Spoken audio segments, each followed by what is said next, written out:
के साथ। तो आज आपके दिन का आज इस लेक्चर सीरीज में स्वागत करते हैं और संगीता मैडम स्वागत है आपका। Thank you sir. हाँ, okay ma'am. Thank you.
Hello hello. Yes ma'am. Can you hear me? Yes ma'am. Okay. Good afternoon ma'am. Good afternoon. मेरी स्क्रीन दिखाई दे रही है आप लोगों को? Yes ma'am. Good afternoon ma'am. Very good afternoon to you all. Hope doing well.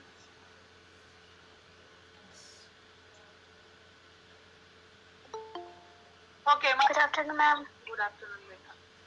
My today's topic is green revolution. As I said you before yesterday. बाकी लोग म्यूट कर लीजिए। म्यूट कर लीजिए और जब आपको बोलना हो तब अपना माइक अनम्यूट करके आप बोलिए उस समय।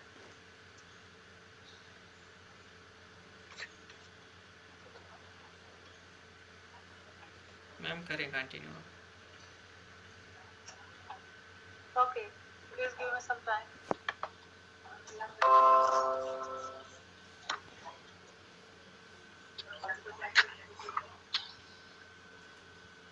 Here are some objectives why we are presenting this lecture before you.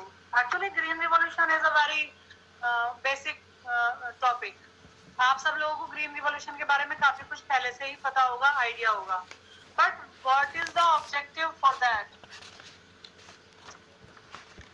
First objective is introduction and impact of green revolution, and second discussion on some researches, and third possible research questions, research statement for further researches.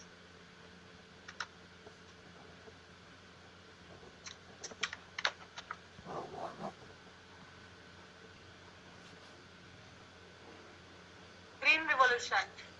Great increase in production of food grains, especially wheat and rice, that resulted in large part for the introduction into developing countries of new high-yielding varieties beginning in the mid-20th century. इसको जो सबसे ज्यादा successful, जो सबसे ज्यादा result देखने को आया वो मैक्सिको और इंडियन सब कॉन्टिनेंट में सबसे ज्यादा रिजल्ट इसका देखने को मिला था. And the new varieties require, जो इसमें जो न्यू वेराइटीज यूज की जाती है ग्रीन रिवॉल्यूशन में, they require large amount of chemical fertilizers, pesticides to produce their high yields, raising concerns about cost and potential harmful environmental effects. जो इसका drawback है वो क्या है? They raise concerns about the cost. जो agriculture की जो cost है वो बढ़ जाती है. And harmful environmental effects have been seen due to that green revolution. Poor farmers unable to afford the fertilizers and pesticides have often reaped even lower yields with these grains. अगर वो ये grain use भी करते हैं तो चूंकि वो इतना फर्टिलाइजर, पेस्टिसाइड या उस तरीके की इरिगेशन वो नहीं कर पाते हैं, तो वो हाई यील्डिंग वैरायटी सीड्स अगर यूज भी करते हैं अपने खेत में, तो भी उनकी जो प्रोड्यूस है वो लेस रहता है, प्रोडक्टिविटी उतनी ज्यादा नहीं होती है. So they produce their crops with the older strains and adopt their local classical methods of the agriculture. Local conditions and जो resistance of paste and disease जो वहाँ लोकल एरिया में होती है वो उसके ऊपर डिपेंड करता है कि किसी स्थान पर ग्रीन रिवॉल्यूशन का कितना इफेक्ट पड़ेगा या नहीं पड़ेगा. Here in this slide you can see a map of the world. As you know that since 1950s most increase in global food production have come from increased yields per unit area of cropland. तो जो green revolution है उसका सबसे ज्यादा प्रभाव जो सबसे पहले आया that was in the developed countries in North America in between 1950 and 1970. After that second phase came in Indian subcontinent and in China, Mexico, you can see here in Asia. And Europe and north America में सबसे पहले green revolution के effect देखने को मिले हैं. इसमें जो रेड डॉट्स से जो दिखाए गए हैं these are major international agriculture research centres and seed banks. With green colour you can see first green revolution that is developed countries and in second light green colour that is developing countries. That is known to be said that second green revolution was found there. Here is a picture with a scientist. You know well him. He is Dr. Norman Borlaug and he is said to be the father of the Green Revolution.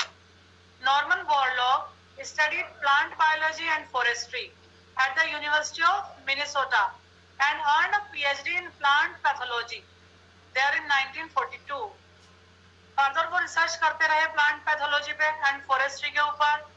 Then American agriculture scientist, plant pathologist and winner of the Nobel Prize for Peace in 1970. Borlaug helped lay the groundwork for agriculture technological advances that alleviated world hunger. Due to the success of Green Revolution in Mexico, its technologies spread worldwide in the 1950s and 1960s. After that, Green Revolution also came in India during the government of Mrs. Indira Gandhi. Green Revolution is also known as seed, water, fertilizer, pesticide technology. In 1965, when our Prime Minister was Mrs. Indira Gandhi, the government decided to take a major step on agricultural conditions. Thus, Green Revolution was applied to the period from 1967 to 1978, basically in parts of Punjab and Haryana. At this stage, the Green Revolution was concerned only with wheat and rice. These are food grains. And Dr. M.S. Swaminathan from India led the Green Revolution as a project. The father of the Green Revolution in India is known to M.S. Swaminathan is known as the father of the Green Revolution in India. Here is a picture of Dr. M.S. Swaminathan. He was a renowned scientist for his leading role in India's Green Revolution. Educated in India at the University of Cambridge, PhD 1952 at Jenny Thesis. उनकी education India से ही हुई थी, but उन्होंने जो PhD की थी वो Cambridge university से की थी. And he was particularly a geneticist. वो जेनेटिक्स पर काम करते थे. Plant, he was also a plantologist और geneticist. He helped introduce Mexican semi-dwarf wheat plant to Indian fields and helped to bring about greater acceptance of modern farming methods. The introduction of high-yielding varieties of seeds after 1965 and the increased use of fertilizers and irrigation provided the increase in production which improved agriculture in India. Here is a picture you can see. There is a small patch you can see with tricolor, green, yellow and light orange. This is Indo-Gangetic Plain and Trans-Indo-Gangetic Plain. We have used our term IGP for Indo-Gangetic Plain. Indo-Gangetic Plain में हमारा Western UP आता है, which falls on the upper and middle Indo-Gangetic Plain, and Trans-Gangetic Plain में Haryana and Punjab. These are the regions in which the effects of Green Revolution was found. Here is a technical definition of Green Revolution. The Green Revolution is the phrase generally used to describe the spectacular increase that took place during 1967-68 and is continuing in the production of food grains in India.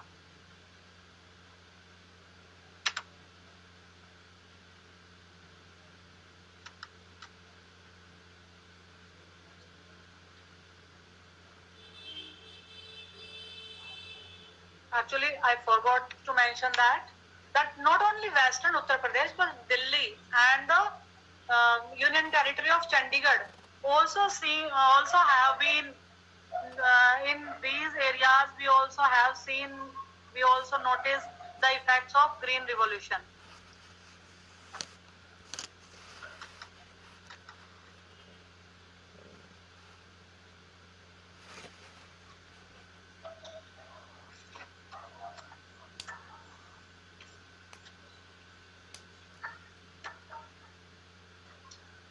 Methods used in Green Revolution. First method which we used in Green Revolution, that is double or multiple cropping pattern system. जैसे एक ही crop अगर आप किसी खेत में उगाते हैं एक साल में एक सीजन में, तो उसकी प्रोडक्टिविटी, उसकी जो वैल्यू होगी लैंड की वो कम होगी. अगर हम मल्टीपल क्रॉपिंग पैटर्न सिस्टम अपनाएंगे, एक साल में 2 या 3 फसलें एक खेत से लेंगे, तो उसकी जो वैल्यू है वो बढ़ जाएगी. Some value of the production. Second, seeds with superior genetics. Superior genetics वाले seeds का use करना. Proper irrigation system. जितना irrigation की आवश्यकता है, जहां जिस तरफ खेत का ढलान सही करना irrigation के लिए, वो इसके अंतर्गत शामिल होता है. High yielding variety seeds का use करना. Use of pesticides and fertilizers. फसलों को protect करने के लिए. different disease से या different insect से या pest control करने के लिए. Use of modern machinery like tractor, harvester, thresher, tiller and rotavator, etc. There are so many machines.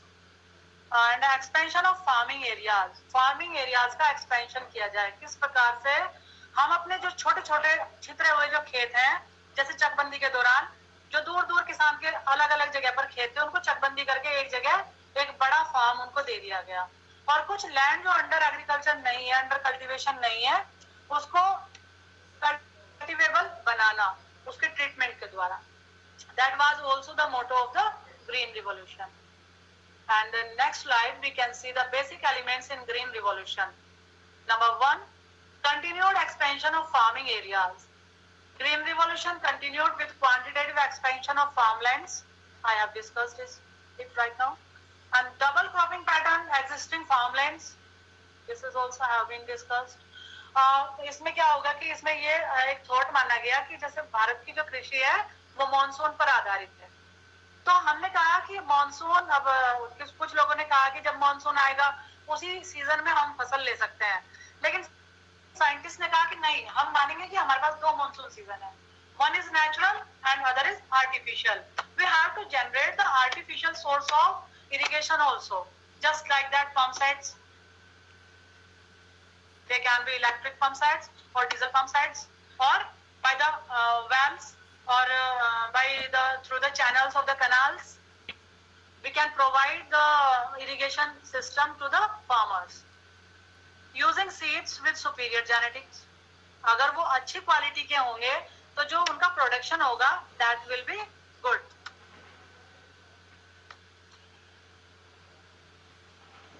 What are the causes of green revolution? अब हर चीज के लिए कुछ कारण होता है, जब कुछ काम करते हैं तो उसका कुछ कारण होता है. Actually, this should not be a causes of the green revolution, maybe characteristic of green revolution.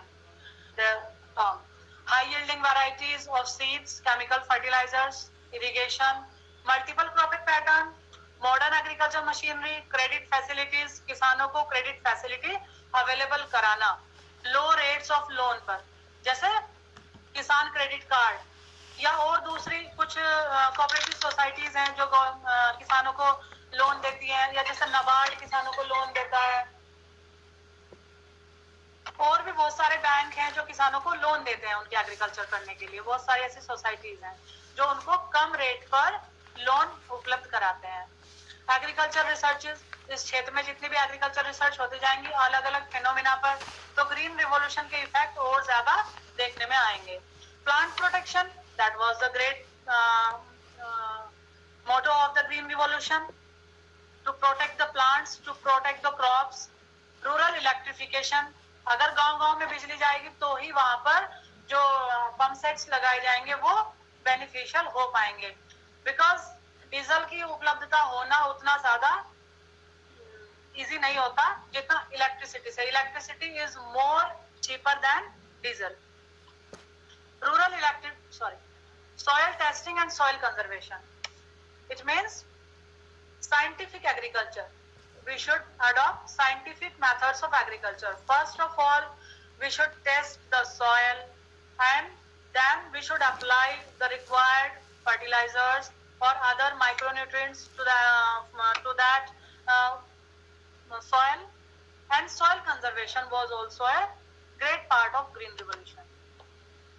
I have discussed that in detail yesterday. These are some effects of green revolution. Increase in production. There was a drastic increase in production of the wheat grains, wheat and rice. Capitalistic farming. Capitalistic farming को इसने बहुत ज्यादा बढ़ावा दिया.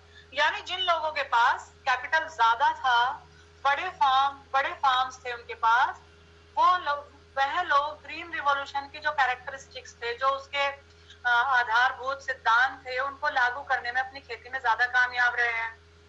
Number 3, effect on rural employment. Rural employment पर green revolution का effect देखने में साफ नजर आया. वह कैसे? जैसे कि अब मैकेनाइजेशन हो गया है खेत का, मैकेनाइजेशन हो गया एग्रीकल्चर का, तो मशीनें जब काम करने लगती हैं तो जो लेबर है वहां का, रूरल लेबर, उसकी आवश्यकता थोड़ी कम हो जाती है, तो एम्प्लॉयमेंट पे उसका नेगेटिव इफेक्ट पड़ा. उससे जो वर्कर्स थे वो गांव छोड़कर शहरों की ओर माइग्रेट करने के लिए बाध्य होने लगे. Reduction in imports of food grains. जो पहले हम अपनी जो हमारी फूड ग्रेन्स की नीड्स थी उनको पूरा करने के लिए बाहरी कंट्रीज से इंपोर्ट कर रहे थे, अब उसमें रिडक्शन आया तेजी से. इस समय तो हम एक्सपोर्ट करते हैं. Development of industries. अब एक्चुअली जो इंडस्ट्रीज हैं भारत में वह भी कृषि आधारित है. तो जब कृषि का विकास होगा, गांव का विकास होगा, शिक्षा का प्रचार प्रसार होगा, इलेक्ट्रिफिकेशन होगा या मीन्स ऑफ ट्रांसपोर्टेशन डेवलप होंगे, तो इंडस्ट्रीज का भी डेवलपमेंट होगा. It will support to industries also. Effect on prices. जो प्राइस ऑफ द क्रॉप्स हैं उन पर भी ग्रीन रिवॉल्यूशन का इफेक्ट साफ देखने में आता है. अगर अच्छी पैदावार होगी, अच्छी नस्ल होगी, हाई वैल्यूड फूड आपको मिलेगा, तो उसकी तो पैदावार, उसका तो प्राइस ज्यादा होगा. लेकिन कुछ ऐसा होगा कि कम लागत में ज्यादा पैदावार हो रही है, तो उसका जो मूल्य होगा फसल का वो कम होगा. क्योंकि फूड ग्रेन्स या खाने पीने की जो चीजें हैं वो बहुत ज्यादा महंगी नहीं की जा सकती, बट उसका बल्क में प्रोडक्शन होना चाहिए. Because prices are defined by the demand and supply. Base for economic growth. This is the main base for economic growth, as Indian economy is based on the agriculture. Effect on consumers. Consumers पर इसका बड़ा effect देखने में आया. जब per capita income बढ़ेगी तो consumer ज्यादा कंज्यूम करेंगे चीजें, उससे इकोनॉमी ग्रोथ करती है तेजी से। इफेक्ट ऑन प्लानिंग, जो प्लानिंग है गवर्नमेंट की, जो प्लानिंग्स है फर्दर डेवलपमेंट के लिए, जो प्लानिंग है ग्रीन रिवॉल्यूशन के प्रभावों को देखते हुए प्लानिंग को भी आगे बढ़ाने में और ज्यादा डेवलपमेंट प्लान बनाने में उससे मदद मिली। Increase in trade, different varieties जो हम इंपोर्ट करते हैं उनको और ज्यादा बढ़ावा मिला और हमारे ट्रेड में इंक्रीजमेंट हुआ। हमारे जो विदेशी मुद्रा की जो आपूर्ति है हमारे देश में वह ग्रीन रिवॉल्यूशन के बाद से बढ़ी है। Change in thinking of the farmers, farmers पहले सोचते थे कि they adopt only the classical methods of farming, but with the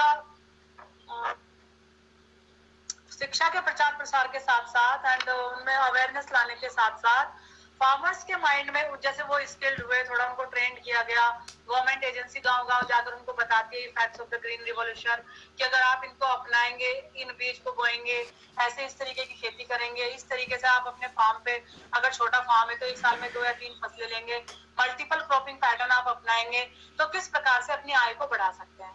तो फार्मर्स के माइंड में भी एक ये सेट हुआ ये कि हाँ इन तरीकों को हमें अपनाना चाहिए। We should use modern techniques of the agriculture to improve our standard of life, to improve our income. Here is a line graph of the growth of the production of the grains. These are the results of the green revolution. स्टैटिस्टिकल्स, अब इसमें आप देख सकते हैं कि 1950 से लेकर 1990 तक का रिजल्ट दिखाया गया है। तो इसमें लगातार धीमी गति से ये, जैसे 1950 से 1960 तक जो राइस का प्रोडक्शन था वो 20,000 से बढ़कर लगभग 35,000 हो गया। फिर वो 1970 में 35,000 से थोड़ा सा कम तेजी से बढ़ा और लगभग 42,000 हुआ। देन 1970 से 1980 के बीच में that was almost 55,000 from 40,000 and 1980 से 1990 के बीच उसमें बहुत ज्यादा ग्रोथ देखने को मिली है, जो कि 52,000 से बढ़कर 75,000 लगभग हो गई है। इसी प्रकार से व्हीट के प्रोडक्शन में भी आप देख सकते हैं, this is the production in 1000 of turns,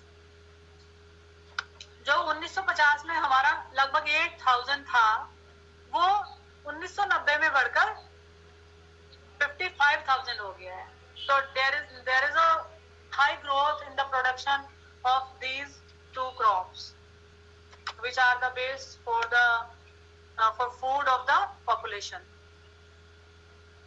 Second, economic result of this green revolution: the increase in irrigation created need of new dams to harness monsoon water.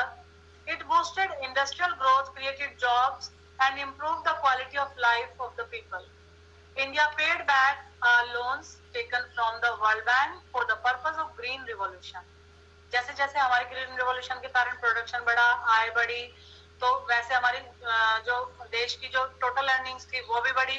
अब हमारा विदेशी मुद्रा भंडार बढ़ा तो हमने जो लोन लिया था वर्ल्ड बैंक से उसको भी हम चुकाने में कामयाब रहे।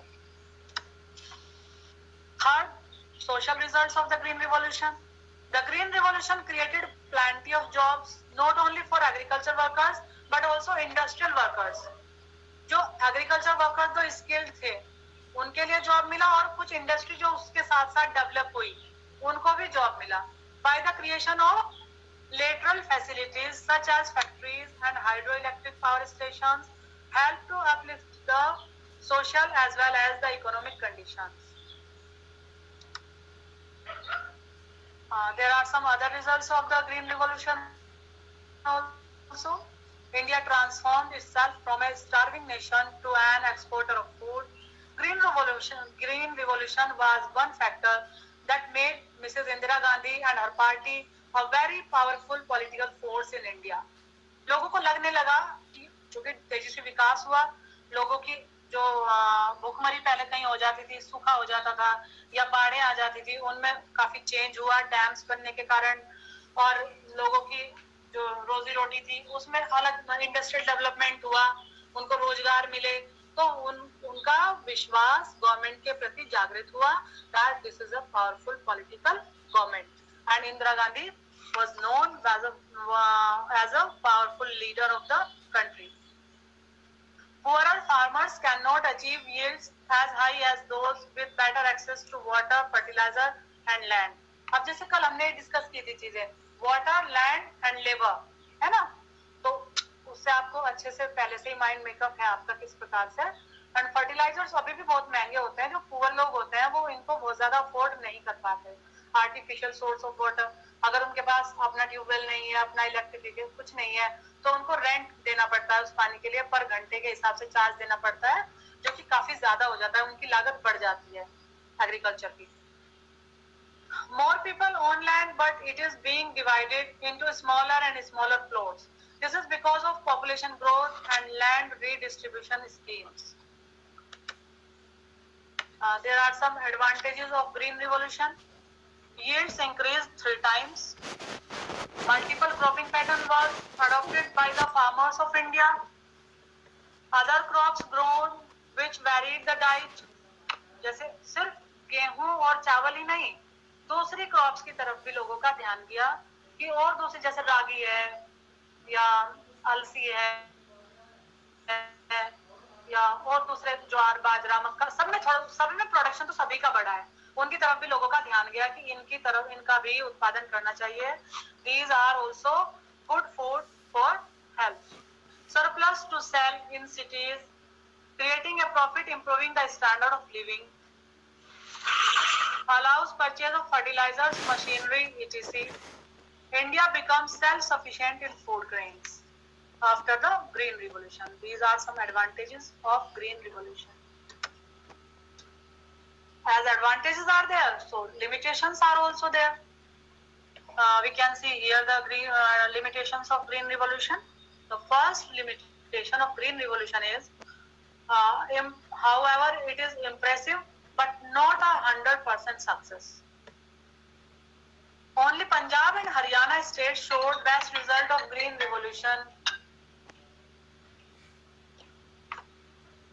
They knew farming techniques. अब कल कुछ लोगों ने पूछा था कि पंजाब और हरियाणा में ये क्यों देखने को मिला है, बाकी स्टेट में क्यों नहीं मिला, तो मैंने बताया था कि वहाँ के फार्मर्स ऑलरेडी वेल ऑफ थे, उनके पास फार्म्स भी थे, अच्छी लैंड भी थी, रिच रिसोर्स भी था और इरिगेशन पैटर्न भी अच्छा था, प्लस उनके पास जो धन की आवश्यकता होती है, कैपिटल की आवश्यकता होती है लैंड एग्रीकल्चर में लगाने के लिए, वह भी उनके पास था. एजुकेशन भी उनका ठीक ठाक था, level of education was also good. तो they new farming techniques has given birth to the serious. लेकिन उसमें क्या हुआ कि जब उन्होंने ग्रीन रिवॉल्यूशन को अपनाया, it given the birth to the serious pollution of drinking water causing cancer and other disease. You must be knowing that Punjab is a great sufferer of the cancer as well as Kanpur also. Kanpur में भी बहुत ज्यादा है cancer के cases, but Punjab में बहुत ज्यादा है. पंजाब में इतना ज्यादा है कि पंजाब से दिल्ली के लिए डेली एक ट्रेन चलती है नेम्ड कैंसर ट्रेन, तो वह कैंसर के पेशेंट्स को डेली लेकर आती है दिल्ली, और दिल्ली से वो डेली जाते हैं अपने पंजाब.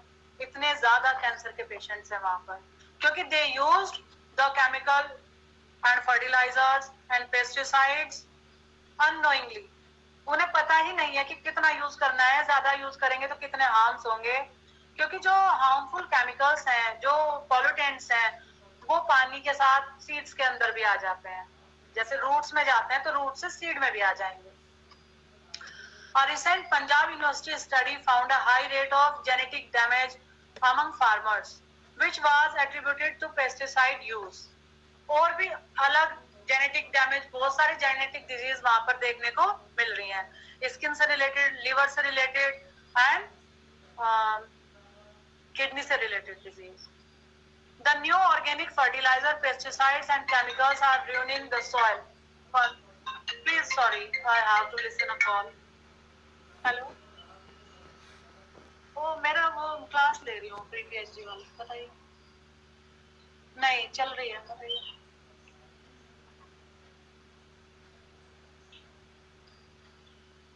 कौन सा है? वो मैंने नहीं अटेंड किया था, उसका पता नहीं मुझे। अमित जी को फोन कर लीजिए। चलिए, I will call you later back. Okay okay, I will call back.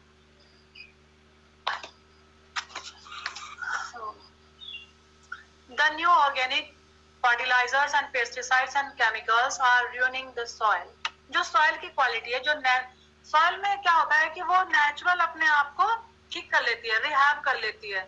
लेकिन अब लगातार जो अगर हम इंटेंसिव एग्रीकल्चर करेंगे, लगातार एग्रीकल्चर करेंगे, उसको बैरन नहीं छोड़ेंगे, तो जो सॉइल की जो फर्टिलिटी होती है वो कम हो जाती है। उसमें कुछ न्यूट्रिएंट्स ज्यादा हो जाते हैं, कुछ न्यूट्रिएंट्स कम हो जाते हैं। Soil can be saline and it can be unfertile also. Lead to unemployment and rural urban immigration. वो मैंने आपको बताया था कि जब मैकेनाइजेशन ज्यादा हो जाता है एग्रीकल्चर का, तो एक फार्म लैंड पर अगर 100 लेबर की आवश्यकता होती है तो 10 लेबर से ही काम चल जाता है with the mechanization. That leads to the rural urban immigration. Rural population अगर अर्बन एरियाज में चली जाती है तो वहां पर अनएम्प्लॉयमेंट क्रिएट होता है सबसे पहले तो। एम्प्लॉय जो उनको, और वो जो वहां जाकर रहते हैं मलिन बस्तियां विकसित कर लेते हैं, जिससे एनवायरनमेंट के लिए बड़ी प्रॉब्लम होती है। प्लस उनकी जो लिविंग कंडीशंस होती है वो बहुत हार्श लिविंग कंडीशंस में रहते हैं। उनका फूड का, उनकी जो हेल्थ इश्यूज हो जाते हैं। And there are so many issues also, that is वो अर्बनाइजेशन में वो सब इंक्लूड होते हैं। Need for second green revolution. अब आपने देखा कि फर्स्ट रिवॉल्यूशन के बहुत सारे अच्छे, जैसे नेगेटिव इफेक्ट थे तो अच्छे इफेक्ट भी थे, लेकिन अच्छे इफेक्ट बहुत ज्यादा थे। कोई भी चीज होती है, everything has its pros and cons, likewise green revolution also है। बट मैंने कल आपको बताया था कि जो डेवलपमेंट होता है वो एक स्टेज पर आकर रुक जाता है। अब जैसे जो ग्रीन रिवॉल्यूशन से जितना इफेक्ट आना था, जिस एरिया में जितना इफेक्ट आना था वह आ चुका है। अब उसके बाद हमें एक सेकंड ग्रीन रिवॉल्यूशन की आवश्यकता है, एक दूसरे प्रैग्मेटिक प्लान की आवश्यकता है। क्योंकि ग्रीन रिवॉल्यूशन में क्या था, एक इसका ड्रॉबैक ये था कि वह उसमें डाइवर्जन बहुत है, वो वेरिफिकेशन बहुत है। ना तो वह सारी फसलों में देखने को मिला और ना ही वह सारे एरिया में देखने को मिला। एक बहुत ही छोटे से एरिया में ग्रीन रिवॉल्यूशन का इफेक्ट आया और एक सिर्फ 2 ही फसलों पर ज्यादा आया। तो हमें गन्ने पर भी थोड़ा आया था, गन्ने को वैसे ज्यादा काउंट नहीं करते इसमें।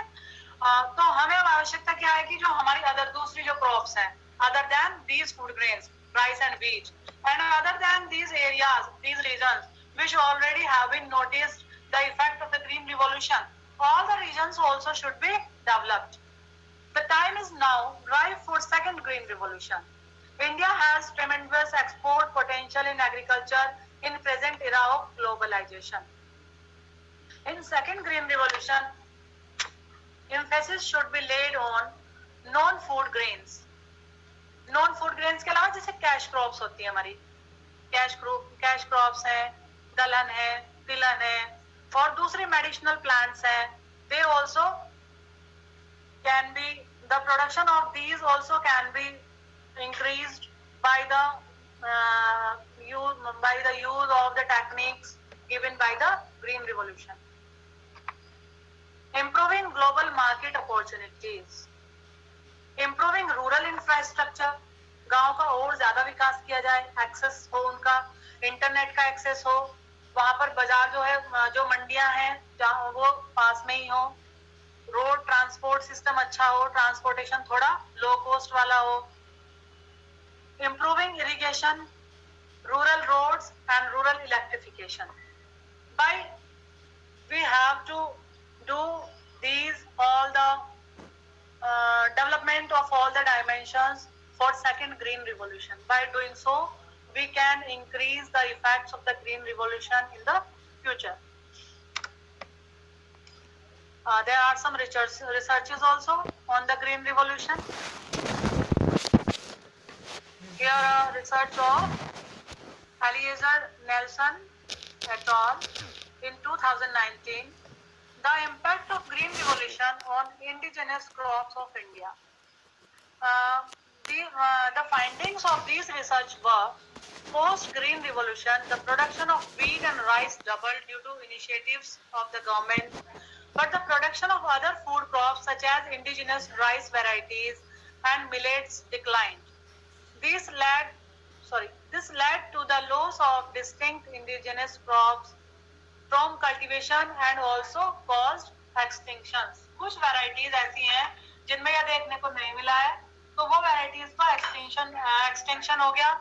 Farmers ने उनको use करना एकदम बंद कर दिया. और biodiversity में भी, biodiversity कहते हैं कि बहुत सारी चीजों को एक साथ मिलाकर चलना. अब जब एक ही जैसा चलेगा, एक ही वैरायटी बो रहे हैं, एक ही फसल की वैरायटी बो रहे हैं, तो बायोडाइवर्सिटी उससे कम होती है. तो इस एरिया में और भी ज्यादा रिसर्च करने की आवश्यकता है.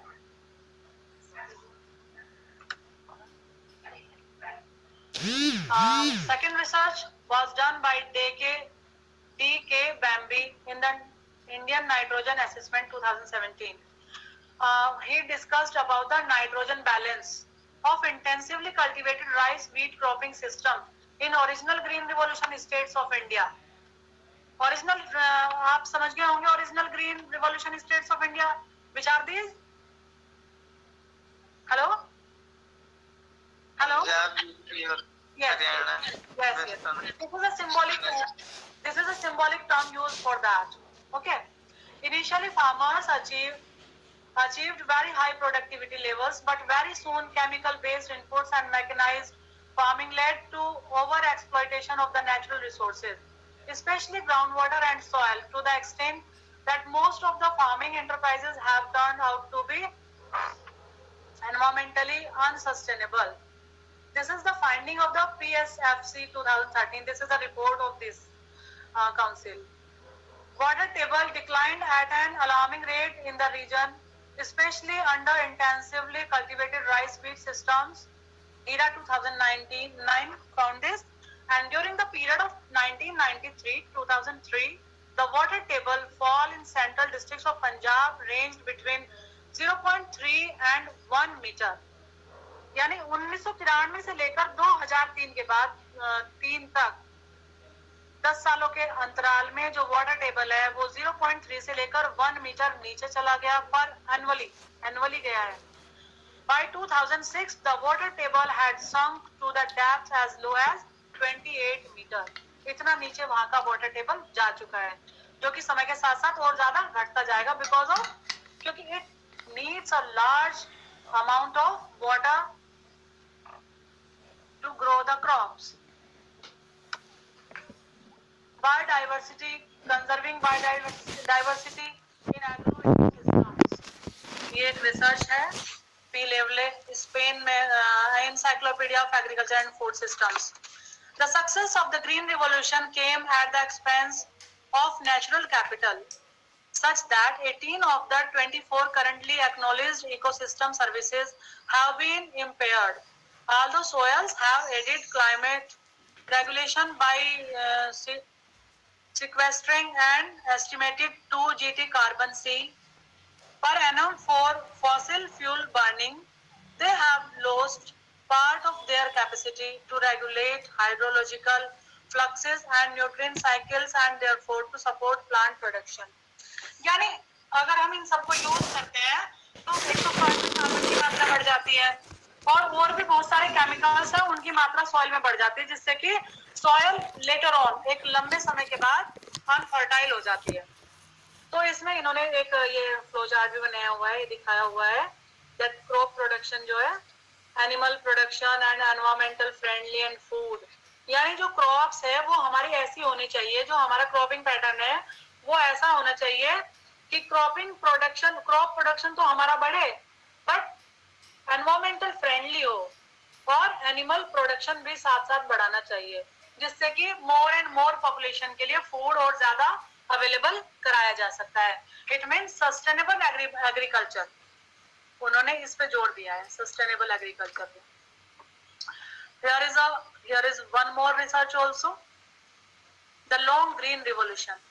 अब इस पेपर में जो उन्होंने पाया है तो उसको एक मॉडल के द्वारा दिखाया गया है, the population and national security theory, कि पॉपुलेशन और नेशनल सिक्योरिटी थ्योरी एग्रीकल्चर से या फूड अवेलेबिलिटी से किस प्रकार से एसोसिएटेड है.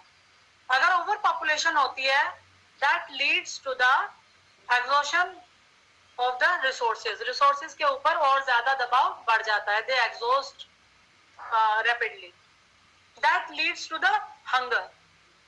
अगर पॉपुलेशन ज्यादा होगी, रिसोर्स कम होंगे, तो this will lead to the rise in hunger. अगर हंगर ज्यादा होगी, भूखमरी आ जाएगी, that will lead to political instability. लोग विद्रोह करने लगेंगे, जो भी वहां की रूलिंग पार्टी होगी उसके खिलाफ. That leads to communist insurrection. जो कम्युनिस्ट होते हैं वो उनका काम ही होता है देशों में दंगे करवाना. वो कोई भी इशू उठाते हैं, और तो आप लोग भली भांति वाकिफ हैं इन सब चीजों से, मेरे से ज्यादा आप लोग जानते होंगे कम्युनिस्ट के एजेंडा कैसे होते हैं. That leads to the danger to American interest. जो अमेरिकन के इंटरेस्ट होते हैं वो उसको भी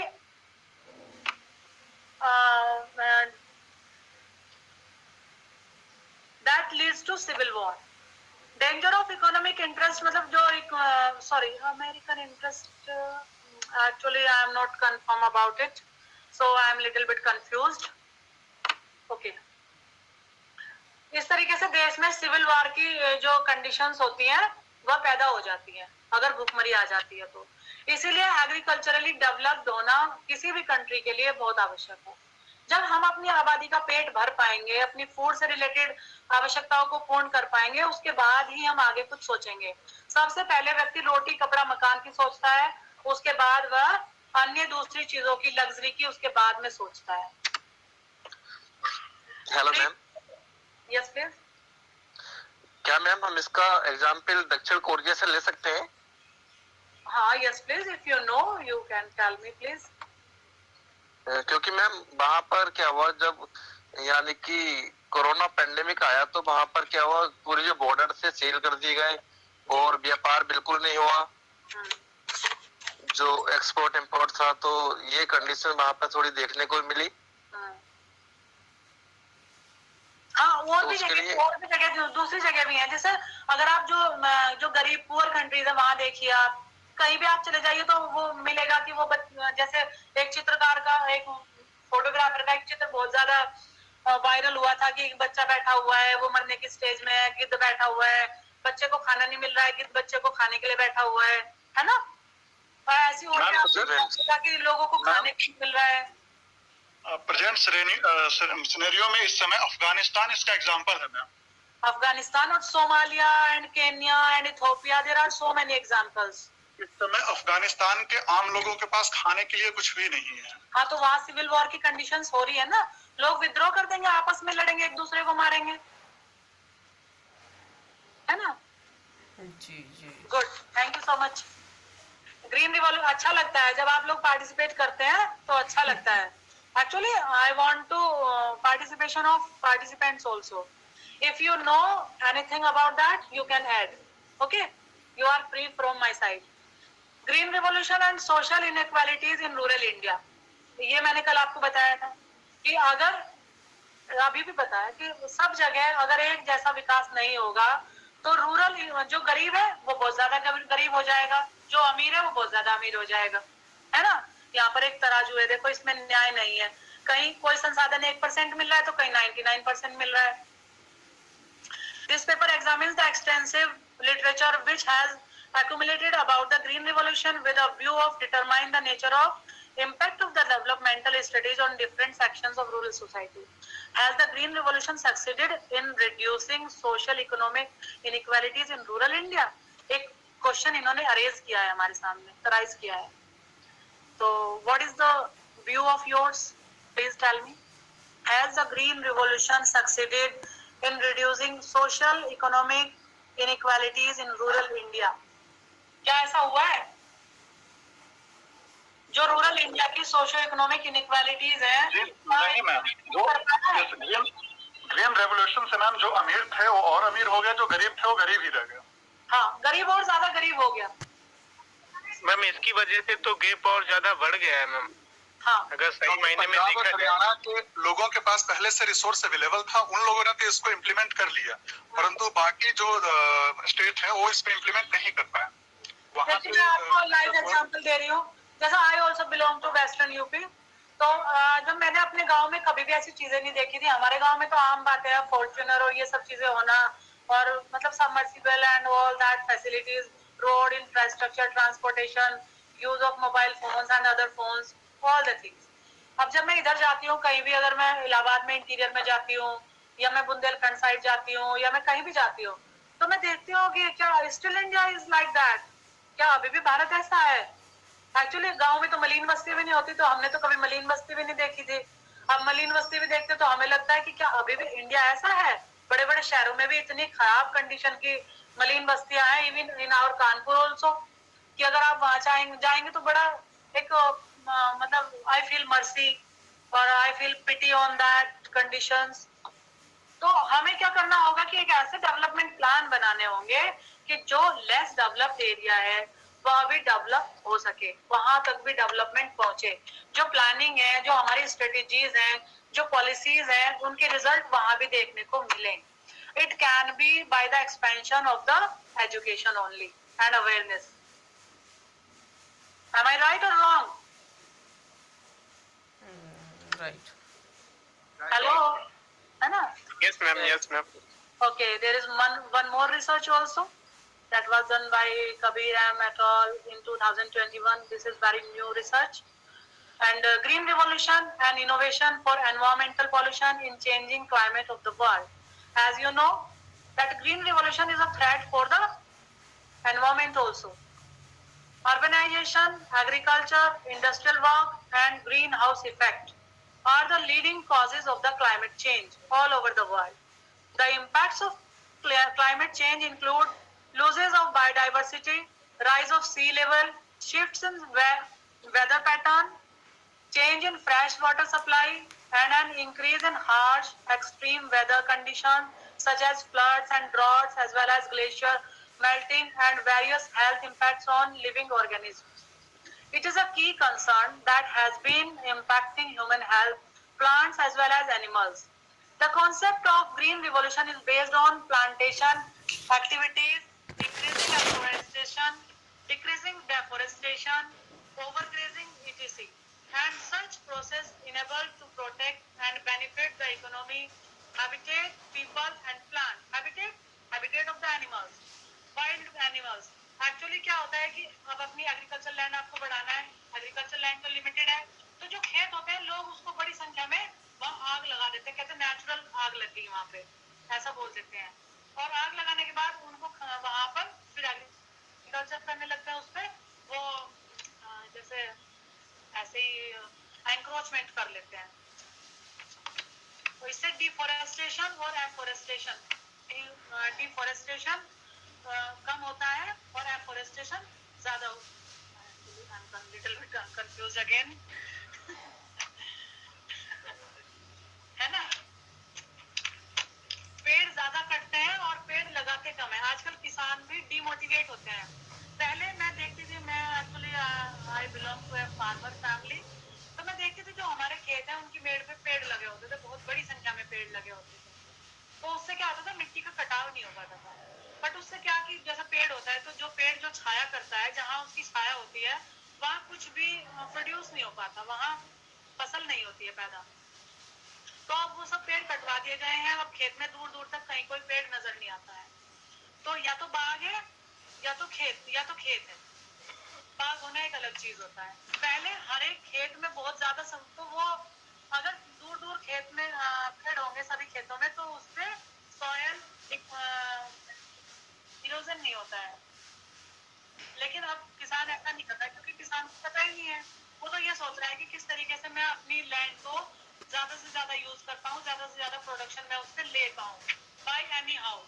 but it need more researches in this field to make awareness among the farmers of the country कि उन्हें किस प्रकार से एनवायरमेंट फ्रेंडली एग्रीकल्चर करनी चाहिए, उन्हें किस प्रकार से सस्टेनेबल एग्रीकल्चर करनी चाहिए।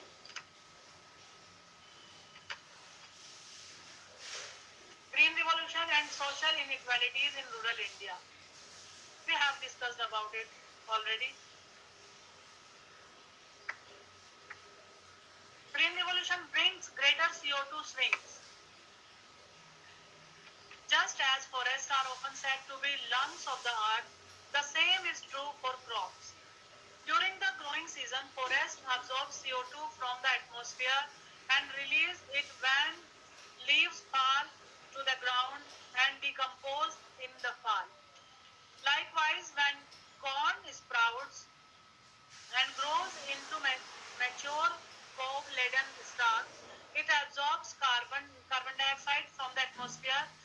release it exhaling even it withers, dies and decomposes.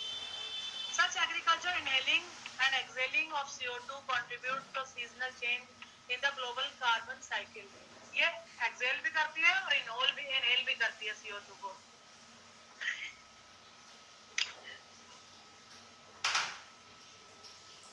तो जो global carbon cycle होता है, that also directly affected by the crops. Thank you so much. आप सभी लोगों ने एक लंबा लेक्चर बहुत गहरीपूर्वक सुना. Thank you. इसलिए आप सभी लोगों का बहुत बहुत धन्यवाद. You are a good listener actually. Thank you, ma'am. Thank you, ma'am. Thank you, ma'am.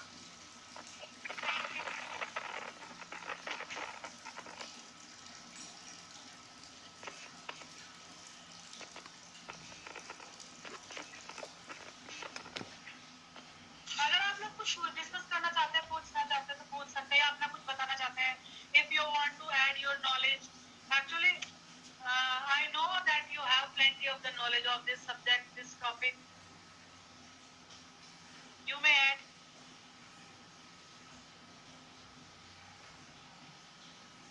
Hello?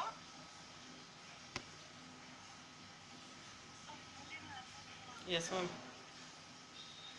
पैसा आ रही है.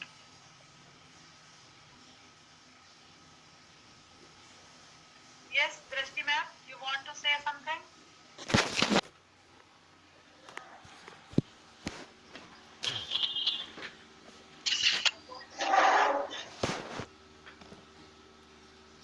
Amit Singh, do you want to say anything? No ma'am, but actually ma'am मैं कुछ पूछना चाह रहा था. हाँ, पूछिए. मैम जैसे कि अगर मान लीजिए एग्रीकल्चर फील्ड है और उसमें मतलब क्रॉपिंग हेल्थ पर अगर रिसर्च किया जाए तो ये टॉपिक कैसा होगा मैम? क्रॉपिंग हेल्थ मतलब लाइक आज के जमाने आजकल जो है ना कई बहुत सारी फसल्स है मैम, उनमें बहुत ज्यादा मतलब डिजीजेज हो रही हैं, तो उस वजह से भी तो लॉस हो रहा है. या cropping intensity and crop health का जैसे टॉपिक है उस पर अगर हम रिसर्च करना चाहें तो इसके बारे में कुछ बताएंगे आप? वो बहुत ज्यादा साइंटिफिक हो जाएगा. एग्रीकल्चर साइंटिस्ट की मदद लेनी पड़ेगी आपको. Actually we belong to geography. अब जो रिसर्चेस हमने पढ़ी है, that was not done by the geographers only. That was done by the scientist who was working in genetics, in plant pathology and in other areas. तो हम लोग distribution से related कोई भी रिसर्च कर सकते हैं. Distribution pattern mainly, geography study mainly distribution patterns. We can see the growth, effect on the economy. हमारे पास उस प्रकार का लैब अवेलेबल नहीं हो पाता ना, जो हम वैसा रिसर्च कर पाए, लैब ओरिएंटेड रिसर्च. आप स्टैटिस्टिकल डेटाबेस रिसर्च कर सकते हैं, जिसका भी डेटा आपको मिल सकता है प्राइमरी और secondary. Ma'am remote sensing data का यूज किया जाए तो? हाँ, रिमोट सेंसिंग डेटा का यूज कर सकते हैं आप आराम से.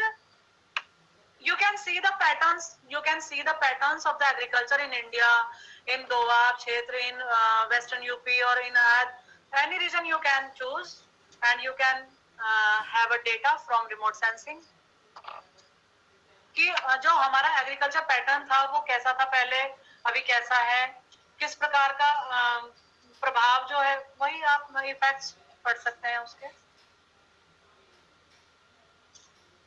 Socio economic condition of the farmers, या जो आम पब्लिक है उस पर ग्रीन रिवॉल्यूशन का, not only farmers, the labours, the non labours, non farmers also affected by the green revolution, how they have been affected.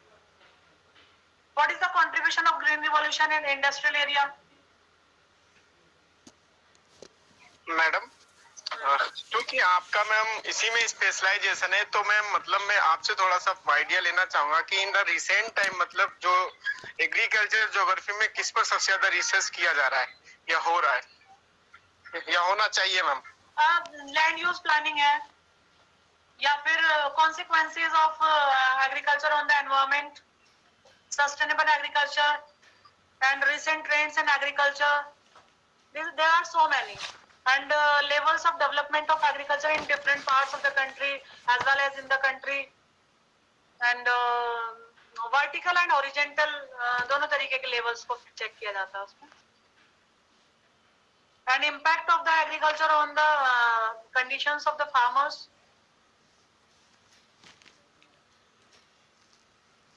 Cropping pattern को भी लेके लोग रिसर्च करते हैं, चेंजिंग क्रॉपिंग पैटर्न्स.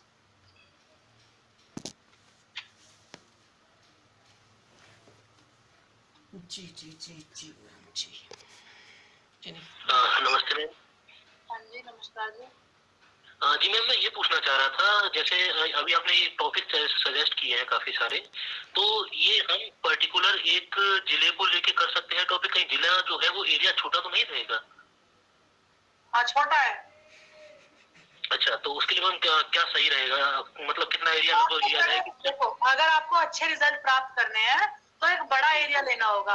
एक छोटा एरिया लेने का क्या होता है नुकसान, क्योंकि जो डेटा आपको अवेलेबल होगा वो कोई जरूरी नहीं कि आपको ऑथेंटिक डेटा मिल जाए. That may be manipulated data, है ना. You know well the working pattern of the government agencies and the other people of the country. Okay, अगर आप बड़े एरिया को लेंगे तो जो आपका जो ऑथेंटिसिटी ऑफ द डेटा है वो उतनी ज्यादा प्रभावित नहीं होगी. ओके मैम, तो मैम लगभग कितना, लाइक एक मंडल लिया जा सकता है क्या? ये आप क्या सफिशिएंट कितना है? एरिया ले सकते हैं. देखिए, अगर आप इंडिया भी लेते हैं तो भी ये नहीं होता कि आपको रिसर्च करने में प्रॉब्लम होगी. अगर आप यूपी भी लेते हैं तो भी ठीक है, you can choose any area. But मेरा पर्सनल सजेशन है कि बहुत छोटा एरिया नहीं लेना चाहिए रिसर्च के लिए. Okay ma'am. उसमें आपको Thank you, लिटरेचर बहुत, देखिए अगर आप छोटा, सपोज मान लिया कि आपने कानपुर लिया, अब कानपुर की कितनी आपको रिसर्च मिल पाएंगी, कितने आपको थ्योरेटिकल जो अमेरिका में हो रहा होगा, जो वेस्टर्न यूपी में हो रहा होगा या जो साउथ इंडिया में हो रहा होगा, वो कानपुर में नहीं अप्लाई हो पाएगा, है ना. लेकिन जब आप यूपी की बात करेंगे तो आपको you will find so many researches on that. अब पंजाब और हरियाणा का मॉडल यूपी में भी लागू हो सकता है ना. या देश के या मतलब ग्लोबल लेवल पे भी. तो आपको छोटे एरिया में लिटरेचर बहुत कम मिल पाएगा पढ़ने के लिए. You have to take an idea from the literature. चाहे जितनी भी जनरल रिसर्च आप करें, बट रिसर्च का मतलब ही है कि खोजे गए ज्ञान को फिर से खोजना, उसमें अपना कुछ ऐड करना. तो you need a good amount of literature, good amount of data. अगर आपको अच्छे से रिसर्च करना है, you need a good amount of data. और वहां पर जहाँ आप रिसर्च करना चाहते हैं वहाँ की कंडीशन कैसी है, सोशल कंडीशन कैसी है, फिजिकल कंडीशन कैसी है, पॉलिटिकल कंडीशन कैसी है, और वहां आपको आना जाना भी होगा, इंफ्रास्ट्रक्चर कैसा है, सभी बातों का ध्यान रखना चाहिए. You should be ready for that. You should know your capabilities. You should know how much time you want to denote in that, how much capital you want to denote in that, and then you choose a topic. जी, thank you ma'am. Hello ma'am, मेरा नाम मैं सूरज बोल रहा हूँ ma'am. हाँ जी, बोलिए सूरज. Hello ma'am. जी. मैम मुझे ये पूछना है कि जो ग्रीन रेवोल्यूशन के बारे में आप बता रही थी अभी. जी मैम, तो उसमें मुझे ये पूछना है कि अभी के लिए जैसे जो इंडिजिनस क्रॉप है, जो हमारे देसी जो मतलब जो हमारे जो क्रॉप है, वो उन पे जो प्रभाव पड़ा है वो बहुत सारे खत्म हो गए हैं. जो हमारे क्रॉप पैटर्न थे, वो बहुत सारी चीजें थी वो खत्म हो गई हैं. और ये भी है जो हमारी ट्रेडिशनल फार्मिंग जो टेक्निक थी वो भी कहीं ना कहीं गायब हो रही है, खत्म होने के कगार पे है. तो इस पे थोड़ा सा आप कुछ बताएं कि क्या हो सकता है, इसको कैसे हम प्रिजर्व कर सकते हैं उनको, या उसको हम मॉडिफाई कर सकते हैं या मॉडर्नाइज कर सकते हैं, या इसको कैसे हम आगे अपनी जनरेशन को ट्रांसफर कर सकते हैं, या इसको बचा सकते हैं, जैसे कैसे क्या किया जा सकता है. देखिए, अब आपने एक नया थॉट आया है, चलो गांव की ओर साथी, सुना है? जी जी नहीं ma'am. No ma'am. Yes ma'am, सुना है मैम. हाँ, तो go back to rural. जो पुराना था वही बढ़िया था. जैसे लोगों को लगा कि अब कॉटन पहनते हैं, हमें लगा कॉटन अच्छा नहीं है, टेरिकोट पहनिए, टेरिकोट अच्छा नहीं है, पहनिए, रेशम अच्छा नहीं है, सिंथेटिक पहनिए, है ना. और फिर बाद में लगा कि इसको पहनने से जा रहे हो घर. Nirupam Kushwaha, please mute your mind. तो आप लोगों को जब हम किसी चीज में हाथ डालेंगे, जब हम किसी चीज को उपयोग करेंगे, तो हमें उसके इफेक्ट पता चलेंगे कि ये अच्छा इफेक्ट है या बुरा इफेक्ट है। हालांकि वो कपड़ा मान लिया चीप मिल रहा है, लेकिन वो मुझे नुकसान कर रहा है, मुझे एलर्जी हो रही है, तो फिर मैं क्या सोचूं, नहीं नहीं कॉटन ही सही था। तो अब जो डेवलपमेंट हुआ, जैसे इंडस्ट्रियल डेवलपमेंट हुआ या एग्रीकल्चर डेवलपमेंट हुआ, उसके बहुत सारे कॉन्सिक्वेंसेज हो रहे हैं। तो अब लोग क्या कह रहे हैं, वीट नहीं खाना चाहिए, वीट तो बहुत बेकार होता है, लेकिन ऐसा नहीं है। आपको उन लोगों की बातों में नहीं आना, क्योंकि जो लोग ऐड करते हैं, जो लोग कहते हैं, वो कौन लोग होते हैं, वो इंडस्ट्रियलिस्ट होते हैं। उन्हें एक प्रोडक्ट लॉन्च करना होता है, व्हाइट राइस मत खाओ, ब्राउन राइस खाओ, ये वाला तेल मत खाओ, सरसों का तेल मत खाओ, कौन सा तेल खाओ, रिफाइंड ऑयल। अब कह रहे हैं रिफाइंड ऑयल बेकार है, सरसों का तेल बढ़िया है। सरसों के तेल में भी मैम कई वैरायटीज आ गई हैं अब तो। On your own. तो हमें जो पुराने जो हमारे मेथड्स थे वो अच्छे थे, अब हम वापस से उस पर तो जा नहीं सकते, फ्लो और मतलब बैल और हल वाली खेती पे तो जा नहीं सकते, तो हमें मैकेनाइजेशन तो करना होगा एग्रीकल्चर का। लेकिन कल मैंने बताया था आपको कि हाई वैल्यू की जो वैरायटी होती है फूड की, उसको उगाने की ओर हमें ज्यादा ध्यान देना पड़ेगा, जिसका अब कम हो गया। पुराने जमाने में मक्का, ज्वार, बाजरा, रागी ये सब लोग यूज करते थे, फिर इनका बिल्कुल एंड हो गया, कोई यूज नहीं करता था। अब धीरे धीरे फिर से ये यूज कर रहे हैं लोग, फिर से इसकी तरफ आ रहे हैं। लोग कह रहे हैं बाजरे की रोटी खाओ, मक्का की रोटी खाओ, तो बाजरा और मक्का उगाओ। मैम जी मैम, मेरा यही था कि ये जो हमारी जो ये रिसर्च आपको क्रॉप करनी है, ये रिसर्च आपको करनी है। जी मैम, हाँ I have मेरा given you मतलब a problem and you have given to a solution. जी जी मैम, अब आप यही था कि जैसे मैम जैसे जो हाइब्रिड आ रहे हैं, जो भी क्रॉप है या दूसरे हैं, हम क्यों ना इनको ही होता नहीं कि मैम इस पे रिसर्च किया जाए, इन क्रॉप पे जो हमारे देसी क्रॉप है, फसलें हैं, उनको हम डेवलप कर दें, होता नहीं मैम, इसको हाइब्रिड कर दें या इनमें कुछ चेंजेस लाके, जीन में चेंजेस लाके इसके हम चेंज कर दें और फिर इनको ही हम उपयोग करें, जो ये इंडियन भी रहे और यस, मैंने बताया कि सेकंड ग्रीन रिवॉल्यूशन की आवश्यकता है। Yes, okay, any other? Madam, जी, I want to ask ma'am, मैं ये पूछना चाहता हूँ कि जैसे कि आपने अभी बोला कि मतलब बड़ा एरिया चूज करिए, तो मैडम बड़े एरिया में, और मैंने जहाँ तक देखा है या पढ़ा है, मुझे जितना अभी तक डेटा मिला या मिला, तो लाइक कुछ कॉमन टॉपिक्स थे, जैसे कि एग्रीकल्चर रीजन्स थे, ठीक है, या क्रॉपिंग इंटेंसिटी थी, या लैंड यूज पैटर्न था मैम इन एग्रीकल्चर, तो ये नॉर्मल है। और बड़े एरिया जैसे यूपी का जब लो, तो उसमें बहुत सारे ऑलरेडी थीसिस है अवेलेबल शोध गंगा पर, तो फिर टॉपिक रिपीट नहीं होगा मैम? नहीं तो आप बुंदेलखंड को चुनिए ना, कि बुंदेलखंड में किस प्रकार की योजना की आवश्यकता है, कैसी पॉलिसी प्लानिंग की आवश्यकता है कि वहां की लैंड को फर्टाइल बनाया जाए और प्रोडक्टिविटी को बढ़ाया जाए। आप उसके लिए मॉडल दीजिए। बुंदेलखंड पे भी हो चुका आप लेस डेवलप्ड एरिया को चुनिए और लेस डेवलप्ड एरिया को चुनकर वहां अपना अपना आप बताइए कि कौन सा मॉडल वहां यूज करना चाहिए, जिसके द्वारा वहां पर कोई भी डेवलपमेंट किया जा सकता है। मैंने ये नहीं कहा कि जिस पे वर्क हो चुका है उस पे वर्क करना है आपको। अच्छा मैडम, जब मतलब मान लीजिए मुझे लैंड यूज चेंज पैटर्न का जैसे वर्क करना है, तो लगभग कितने साल का डेटा चाहिए होगा क्रॉपिंग क्रॉप्स का, मतलब किसी अगर स्टडी एरिया का मतलब हम एसडी कर रहे हैं, तो मिनिमम कितने इयर्स का डेटा डिपेंड करता है? It depends upon you and your supervisor. Your supervisor will decide it and you. Okay, it is personal choice. Cropping pattern हम प्रेजेंट सिनेरियो में भी देख सकते हैं, कोई जरूरी नहीं तुलनात्मक अध्ययन करना। इस समय कैसा है ये भी देख सकते हैं, उसके लिए एक बेस ईयर आपको चुनना होगा। आप दो सालों का कोई भी 2 साल, जैसे 20 साल या 30 साल का अंतर ले सकते हैं और उसमें आप तुलनात्मक अध्ययन कर सकते हैं उसका, कि पहले ऐसा था अब ऐसा है। जब ऐसा था वहां की इकोनॉमी ऐसी थी, लोगों की लाइफ ऐसी थी, लोगों का सोचने का तरीका ऐसा था, बिहेवियर ऐसा था, अब ऐसा है, तो अब उसका प्रभाव ऐसा है ना। तो आप दोनों तरीके का, कोई भी, it depends upon the personal choice.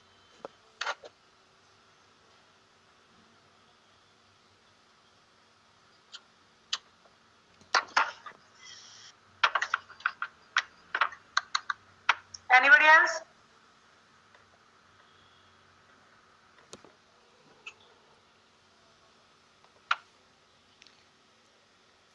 Yes please, Shakti Singh ji आप कुछ कहना चाहते हैं? No ma'am. किसी का और कोई क्वेश्चन हो तो पूछ लीजिए, 4 बजे से ग्रीन क्लास रिवॉल्यूशन का है भाई, एक ऐसा मॉडल है ग्रामीण गरीबी को। किसका माइक ऑन है कर लीजिए। शक्ति सिंह यादव।